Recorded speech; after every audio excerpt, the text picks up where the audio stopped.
Hello and welcome to the Hill Gardens. My name is Jason and I'm one of the co-owners here at the Hill Gardens in Fort Fairfield, Maine.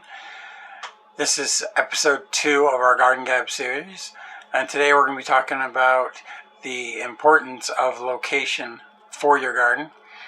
If you're someone like us and you have a small half-acre property, where to put your garden is really not that big of a decision. We have a double lot. One of our lots is our house with a very small front lawn and a very small back lawn, which is a little tiny one on the side. Not really appropriate to put a garden in. However, our main lot over here, just outside this window, goes from the front of the property to the back of the property, and it was just all open, just nothing but grass. So we decided to put our garden here. It has access from either our back door where our deck is to our front door where the gate inside the garden is. So it keeps it really close for us. Now if you have, say, 5, 10, 20, 50 acres, putting it on the back side of the property clear away from your house is not a really good idea to put it. You need somewhere closer to the house so that you will actually access your garden more, because you're going to have to weed it, water it, prune things, just general maintenance on it, take care of any pest problems, things of that nature. So if you have it too far away from your house and you need to use equipment, say a side-by-side, four-wheeler, tractor, things of that nature, then it's not something that you're going to be going to very often.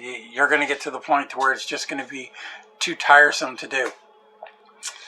So you need to put it somewhere as close to your house, preferably close to your kitchen, because that's where you're going to be processing most of your vegetables, whether it's canning, whether it's cooking, whether it's just making a basic salad, making a burger, things of that nature.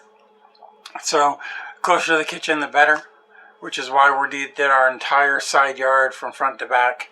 So we have easy access into even our container plants at that time. The other thing you have to consider is how much sun does your garden get. If you could put it on a south-facing lawn that gets a lot of sunlight from east to west, that's great. Most of your vegetables, things such as tomatoes, cucumbers, onions, squash, carrots, things of that nature, are going to want 6 to 8 hours of sun. So if you can't give them those at least 6 hours, then you're not going to get a very big harvest out of it, and you're gonna feel really kind of defeated in your garden and your output, and you're going to think it's not worth it, and you may stop. However, if you put it in a location that gets plenty of sunlight, ours is on the east side of our house. The sun comes up over the tree line over here, and then it comes up, peaks at about 2 o'clock in the afternoon, and then it starts setting on this corner of the house over here.